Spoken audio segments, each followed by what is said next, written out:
ये पूरा धातु के गुण के बारे में बताया गया है इसमें, है ना। धातुओं का पूरा गुण बताया गया है कि धातु जल के साथ विक्रिया करके क्या बनाती हैं, ठीक है।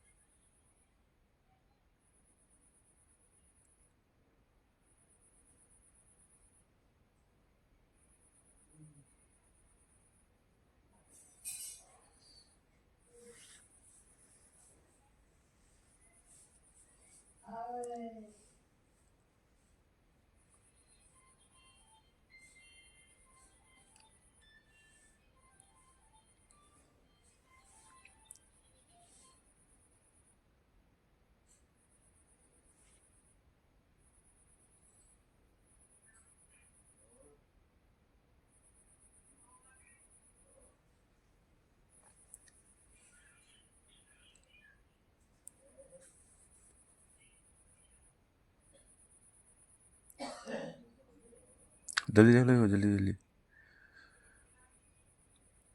है ना। ये धातु पूरा देख लो जल्दी से। ओके, उम्मीद करता हूँ सभी को समझ में आ गया होगा।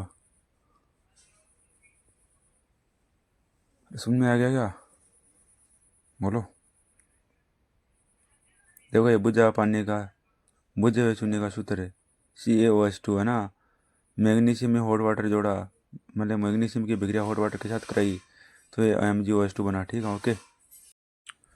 एंड ये केमिस्ट्री रसायन विज्ञान टॉपिक का मेटल एंड नॉट मेटल। इसमें पीरियोडिक टेबल में रहते हैं 118 एलिमेंट्स।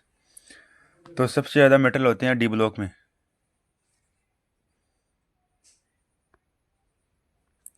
और सारणी में वे तत्व जिनके बाह्यतम कोश में दान करने के लिए एक या एक से अधिक इलेक्ट्रॉन होते हैं वो धातु कहलाते हैं।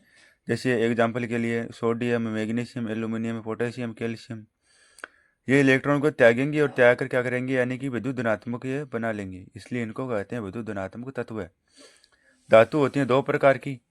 लौह धातु एक होती है गैर लौह धातु, और लौह धातु भी होती हैं दो प्रकार की, सुलौह धातु।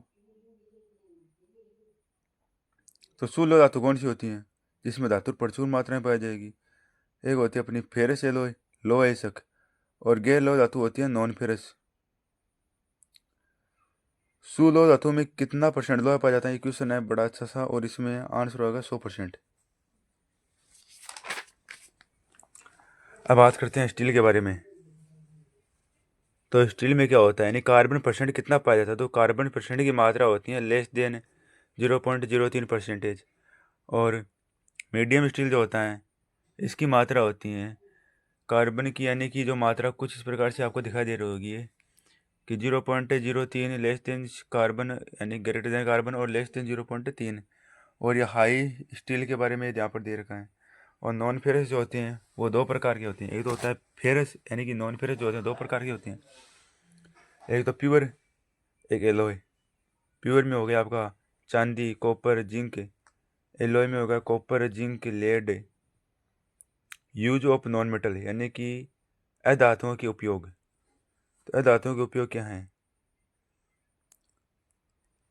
एक तो जैसे ऑक्सीजन है, तो ऑक्सीजन का उपयोग किसके लिए करते हैं? सांस लेने के लिए उपयोग करते हैं। फर्टिलाइजर्स हो गया, है ना। और अपना पर्पल कलर्ड हो गया, इसका उपयोग करते हैं अपन एंटीसेप्टिक सिचुएशन विच इज अपीली। और बात करते हैं धातुओं के भौतिक गुण की। तो इस धातुओं के भौतिक गुण क्या होते हैं?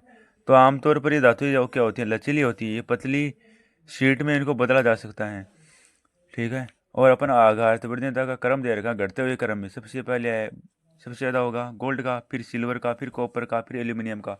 आमतौर पर धातु जो होती हैं तन्य होती हैं, यानी कि इन्हें तारों में बदला जा सकता है। 1 ग्राम गोल्ड से 2 से 3 किलोमीटर लंबा वायर बना सकती हैं। ये मधुर ध्वनि उत्पन्न करते हैं। ये चमकदार होते हैं। धातु उनकी सतह से प्रकाश को प्रतिबिंब करने में सक्षम है।